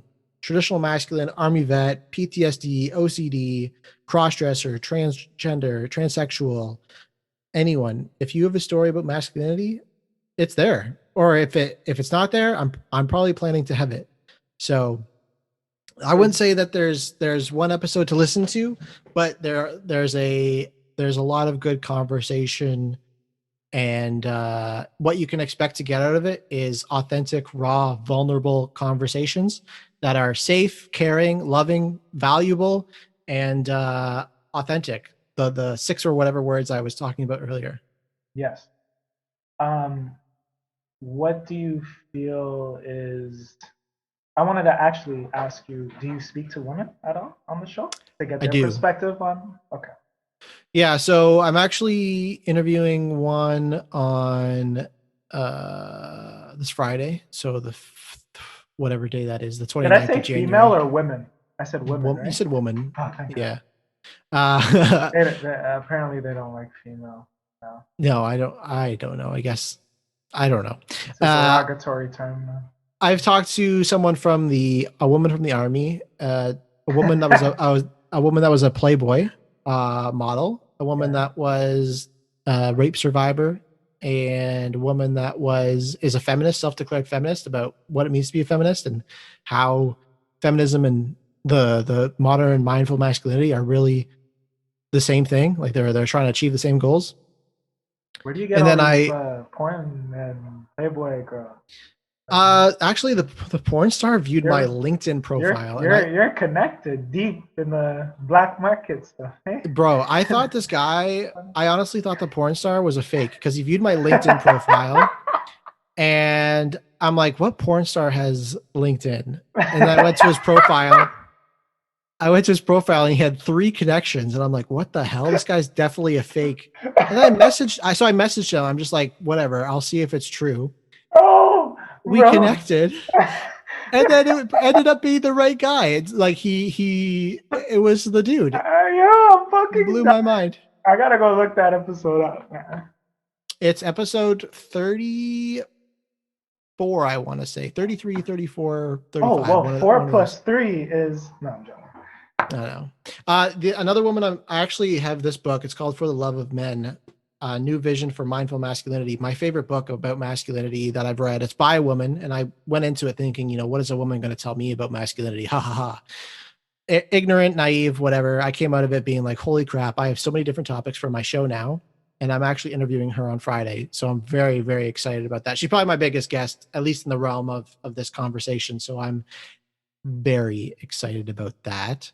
Well, I do believe, I truly, I don't know about you, but I do believe that the opposite sex has a lot of insight to the opposite. Like I used to say this is even now, like if you're having issue, let's say you're in a relationship, right? And you're in a hetero relationship and you're with a girl and you have issues with the girl, you need some advice or whatever. Don't go talk to your boys about it. Go talk to another girl about it. Go talk to another woman about a woman. You don't ask, like, you know what I mean? Like, so you could, there's some insight on the other sides, like opposites, but also you gotta go to, like, yeah, I don't know. Yeah. You gotta, there's insight on both sides, but I think from men's side, we don't take the time to get to know women as much. Like we think we don't have to, but women are studying us when we least expect it. You know what I mean? So it's true. When I think about it, I read Chanel Miller's book, Know My Name. She's the victim of Brock Turner. And, when I think about a lot of these things that are labeled as toxic masculinity, catcalling, rape, violence against women, like a lot of these things are women experience. They're the victims of this harm. Yeah. So why wouldn't you talk to the victim of harm about that experience? Like, and it's not to say that you put that opinion on a pedestal, but it's to say, okay, why does catcalling make you feel unsafe? Like, why don't you see it as a compliment? Why do you see it, how is a man walking down the street behind you at a constant pace or at the same pace as you intimidating and terrifying?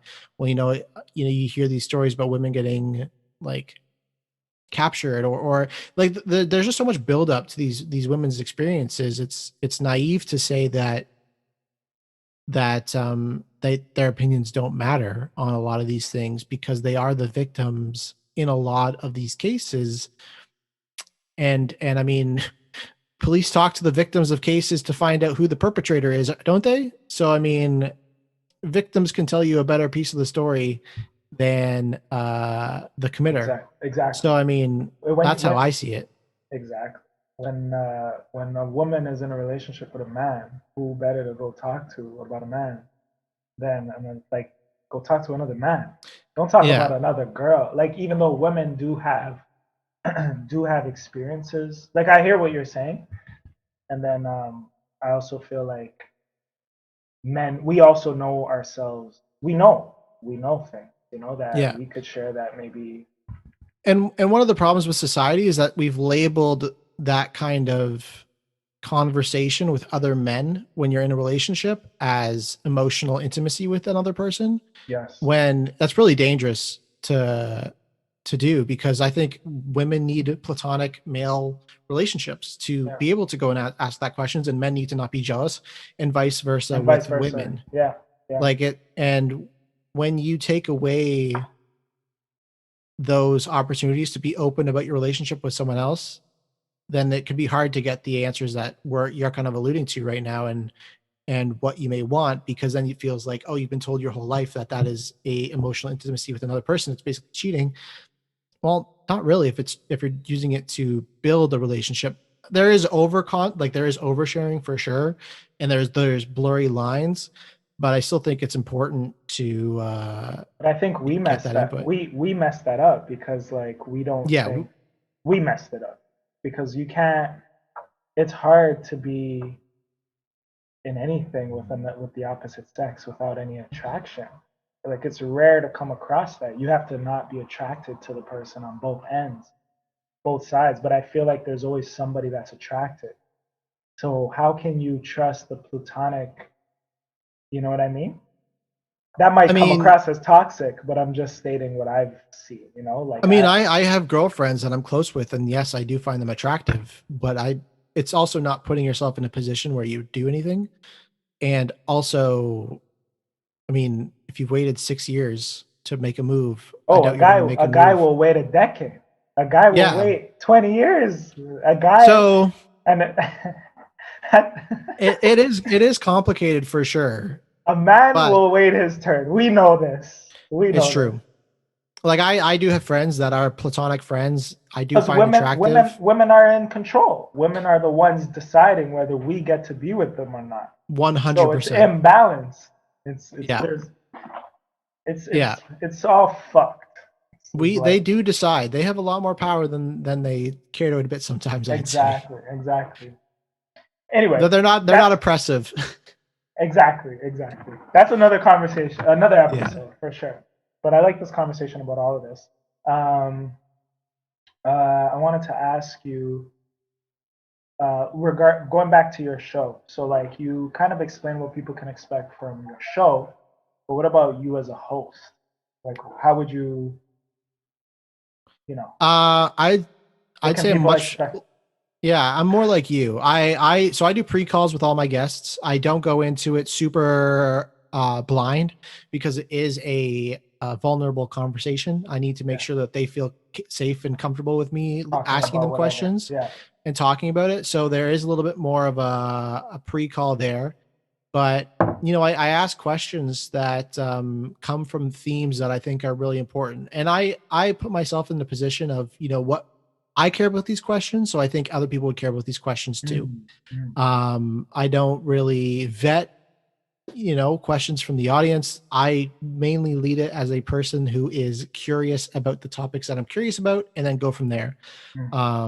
I did the first couple with questions that were pre-made, and I felt like it was too sticky to not my style. So I much more prefer off the top having 4 or 5 themes circled on my page and then going from there. Yes. Kind of seeing what comes. I think if you plan too much of an interview, you can really damage the outcome of that interview. Yeah. So one thing that I did is I had 3 last questions that I always asked. The problem with that is that I'd always try to fit in those last 3 questions, knowing that there was only 5 minutes left. So they were either rushed, I didn't get to them on time, or I was so focused on making sure that they finished their question, like the other question earlier, that I could fit them in, that it kind of just came off like stuck, staccato. It didn't really transfer that well. So you can expect a fluid and free flowing conversation for sure with me and the guest, and one that I share a lot about my vulnerabilities too. I don't talk that much though. Like honestly, I don't talk too much. I mainly just talk to get a point and then ask the question on that point. And that is the typical flow of I'm very blunt, very honest, very authentic on my show. I'll ask again, as I said, stupid questions. So that's what you can expect from me as a host. Kind of just free flowing, fluid, and overall fantastic. Yeah, I could tell talking to you is easy. And I think that's important when hosting a show. Like you gotta make sure that like you create that safe space, like you said earlier, right? And also listening. Like communication is key. And like people think communicating is just the verbal, but it's also how you're intaking the information Mhm. and listening to another person speak and sharing pieces of themselves. So uh, it's good to know that you're sort of like yeah, you set a good tone, I guess, for the guests, right? Yeah. I just want to make sure that they feel comfortable, safe, and some people are practiced. Other people, it's like the first time, like they might be on a lot of podcasts, but it's the first time they're talking specifically about that topic. Yes. So it's a bit different. And that's why I'm able to get some of the guests that I am, is because they've, they're like, oh, they're intrigued by that topic and how it correlates. They've never really explored it. It's something off brand for them. And if you pitch it that way, a lot of people might be interested. You and I, so let's do a quick lightning round, and then we'll get into Ask the Club segment, and then we'll close off. You and I had a conversation 2 nights ago about if there's ever been a moment or an interview that you've had where you were like, fuck, I wish it went totally different based on how I thought it would go and stuff like that. Is there a structure that you're looking to implement into your shows right now to kind of like avoid that from ever happening? Yeah, so there was a point when I was basically just accepting everyone onto my show. And now I'm a little bit more so I was featured in a newsletter that got me like 60 inbound requests. Of those 60, I think I did 30, maybe 25 recordings of that. So I was still vetting people, but not like super well. I was still uncomfortable saying no to people if their stories didn't hit that well. So now it's more about me going out and actually putting in the work to recruit speakers, like recruit guests, ones that I know I want on my show. And that's kind of been my approach, so that doesn't happen in the future. But also, I mean, I've had interviews that I thought went really poorly, and then the week I was going to post them, it was the exact things I was thinking about that week, and like my own self-reflection. I'm like, this is exactly what I needed at this exact time. Call it the stars aligning, call it Virgo and podcasting. I don't know, but it's mesmerizing how that can happen. Favorite guest? Favorite guest? Man, there's been so many good ones. Alan Stein Jr. is a really good one. We talk about emotional intelligence. He used to be a NBA performance coach, so he's worked with like Steph Curry, Kobe Bryant, Kevin Durant, a lot of the top talent in the NBA. That was really interesting. Another one was like the biggest get I had gotten on a personal level was Jason Lee. I don't know if you know Jubilee Media on YouTube, but they got like 6 million subscribers. They have like the Middle Ground series, Spectrum, all these different really cool series about really cool topics. I got him to come on my podcast too. So those would probably be two of and the porn star. Those would probably be my top 3. Like those are pretty elite conversations. And the one I'm recording this week will probably be top 5. Podcasts that you listen to. Top three. One's called The Angry Therapist. It's so good. He talks about relationships. He talks about like their micro segments, episodes too, some ranging between 4 minutes and 10 minutes to 15 minutes. Super good. So The Angry Therapist, fantastic. He's one of my dream guests too. He's got some fantastic books too. Modern Manhood. So it's by this organization called Next Gen Men. I've had their founder come on my podcast too. It talks about some of the same topics in a different way than I do, in a like more like a journalistic avenue. I really like that one. It gives me some ideas of what to talk about on my podcast and how to go there. And then another one that I listen to, probably like the School of Greatness or On Purpose, like more of the cliche big ones. One by Jay Shetty and the other one by Lewis Howes. So Lewis Howes wrote a book called The Mask of Masculinity, but he's also got a huge podcast. That book was one of the books that like inspired me to go on this journey too. So School of Greatness would probably be my third one. Okay. And episode goal. Like, what is how many episodes are you in right now? I've recorded 70, but released 62. So what's your ultimate number to get to that you feel like, oh, I didn't know I would get to this number? Bro, I know you want to keep going, but like what's the number you can't wait for? I never thought I'd make it to the 20, to be honest. So the fact that I'm already at 61, 62, pretty awesome to me, to be honest. Number that would want to get to. Like, I don't know, honestly, it's never been about the number for me. So I can't really give you an answer there. Cool. So thank you for sharing. This is the part of the show where like our guests get to pretty much present their own questions and bring their questions to the table. Any inquiries, whether it's directed directly towards me, the show, the concept, its listeners, so people could kind of chime in for next week, and we share them on the episode. So to my knowledge, you brought a couple questions. I know you asked one of them earlier. You got more? I do. I have two more. So I every day I go on a walk, and today at 5 p.m. So I went on it before we recorded this, and two questions kind of came to mind. So ask one at a time. Yeah. I will. I will. Okay. I will. Okay. So the first one is, I know you're like a creative and stuff. So where does your inspiration come from? Like, is it from trauma? Is it from your past? Like, because I think a lot of the time it's hard to know where that core can come from. And as you kind of alluded to earlier, who you are in your soul stays constant, but the outside kind of changes. Like, where does that inspiration in your soul come from to do what you do? I have a lot to say. Keep it short. Yeah, I have a lot to say. I have a lot. No. I mean, I see how that happened there. No, I'm telling you where it comes from. Like, okay. The urge to say things, you know, to share pieces of my story and who I am to the world. Like, I want to inspire people, but not only from the good that I've been through or experienced in my life, but also the stuff that have challenged me. I'm not going to use the word bad because that's relative. Like, what another person might consider bad might not have been bad to me. I might look at it now and say that's just who I was meant to go through that so that I could be here today, so I could tell this story, you know. So it's not that bad. It's about how you look at it. So the urge to just speak and to like, I think that sometimes we come across creatives that exist, or let's say famous people, and they don't share the wealth. They don't share the knowledge or the experience, the stuff that took them to get them where they're at today. Me, I want to share everything. I want people to be on this journey with me. I don't want to be selfish with my knowledge or my experiences. I want to inspire people. I want to show that even though you've been through all of this, you could overcome it. You know what I'm saying? So, yeah. Love that. Yeah. When you said a lot, I'm like, oh my gosh.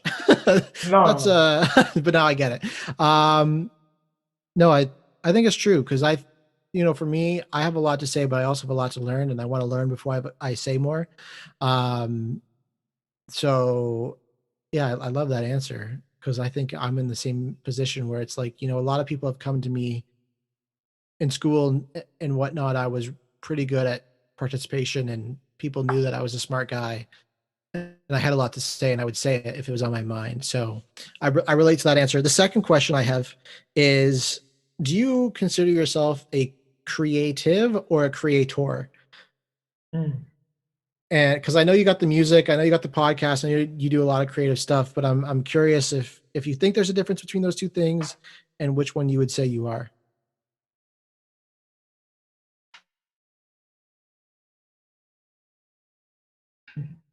You're hilarious, man. So I have words on my fridge that are sort of like my daily affirmations, right? And one of the things that I say, or that's on my board, is that I am a creative. There are many things that I say, many things that there's a list of what I read daily. I am strong. I am this. I am that. I am a creative, but I'm also creative, right? Um, but the creator, I mean, I think they're synonymous. Like, I don't think that there's a separation per se. I don't like to say that.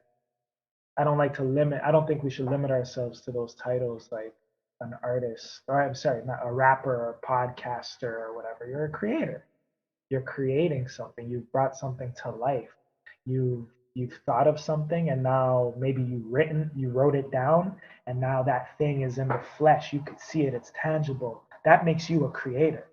You know, that's why I feel like we do have a creator, because we could feel this. This is, we don't just appear, you know, you create your ideas and you bring them to life. So that's what makes you a creator, you know. But you are creative. You are a creative because of the mind frame that you're coming from or creating from.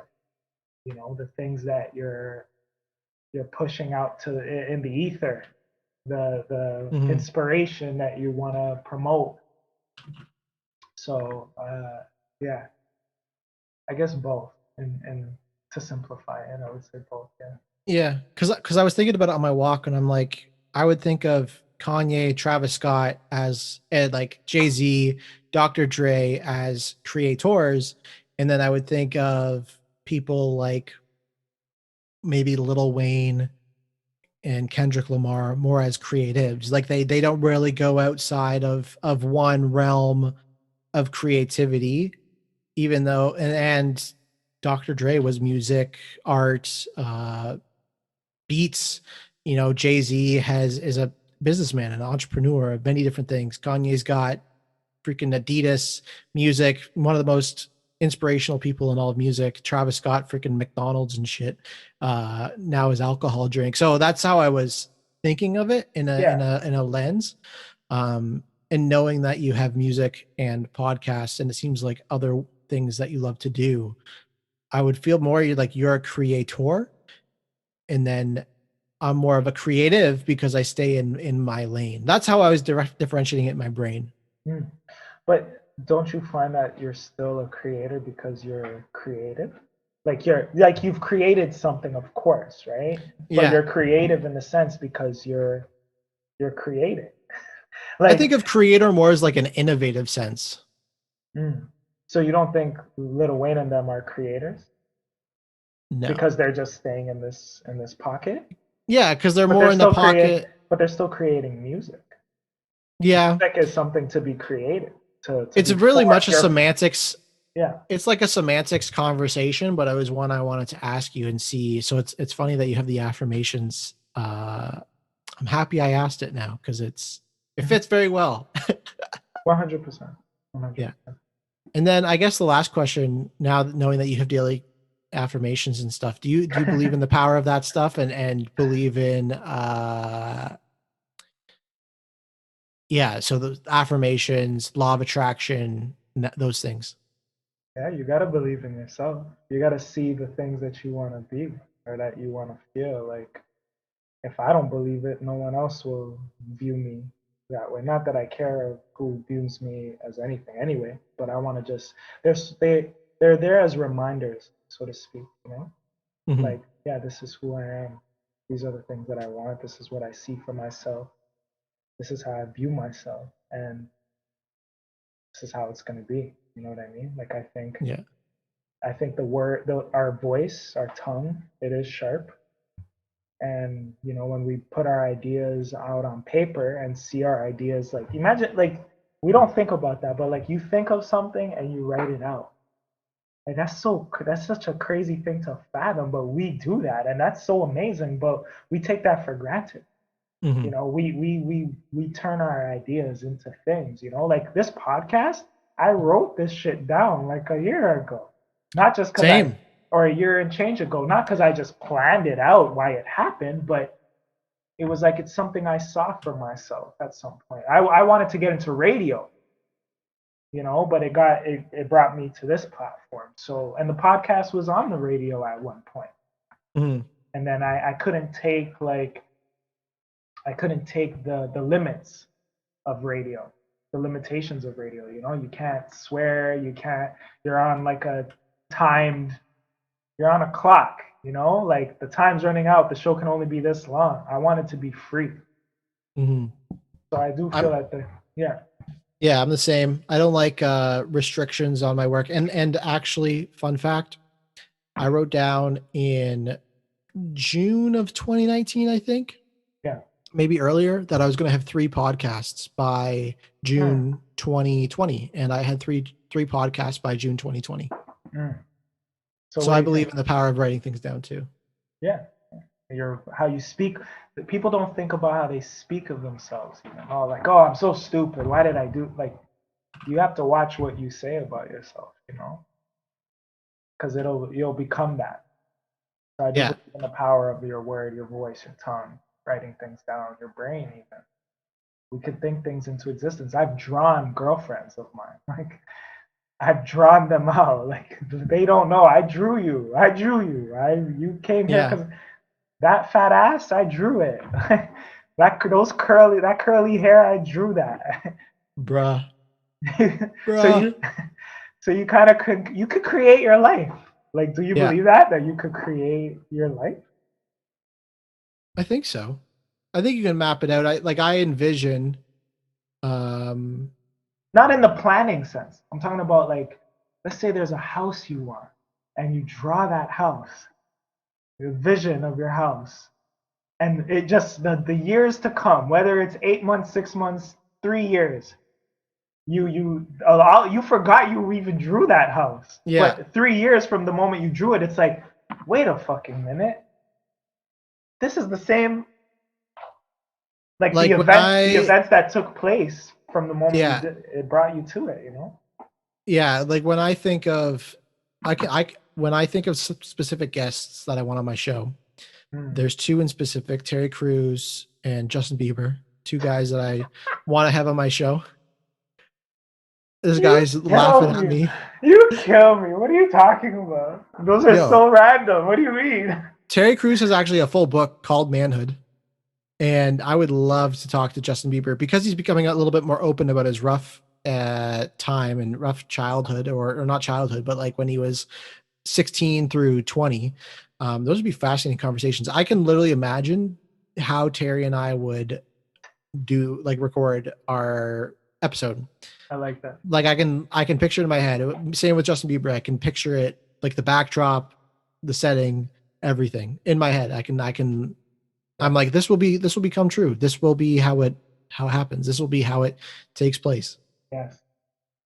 So yes, I believe I can draw, but I don't plan it. I don't like I plan it that way, but I will know when I get there. I'm like, this is deja vu. This is exactly how I planned it, like mapped it out in my head and envisioned it in my head. Yes, I'm with you. All right. Well, with that said, I know the conversation can go on for hours between us, but we're gonna let the viewers take a break from us. The next time they see us together, I'm gonna be on your show in about a month. But in between that time, we're gonna be talking about our ideas and our series. So the viewers will be seeing a lot of us very soon. Any last words to the people, Luke? No, that's all I got. Go out, be who you are, own who you are, and you'll get there. You'll get wherever you're planning to go. I believe everyone gets to where they're trying to go at some point. And tell the people where they could find you. You can find me on Instagram at the Imperfect Pod, on Facebook at the Imperfect Pod. You can email me at luke@theimperfectpod.com. I have a Facebook group called the Imperfect Group. Those are like the four best places to contact me. Spotify, Apple, Google Podcast, everywhere. I'm in all those places. So, yeah, that's kind of it. That's it's very simple where to find me, where to contact me, and that's all I got for you. Are you typing up an essay for school over there? Like, what's going on? Well, I have that talking hockey recording at 8, and it's 3 past, so they're asking me where I am, and that's what's happening right now. All right, with that said, ladies and gentlemen, you know the slogan. You are the who and how. I am the who and how. We are the who's and hows of this world. And you've been listening to the Who and How Club, episode 41.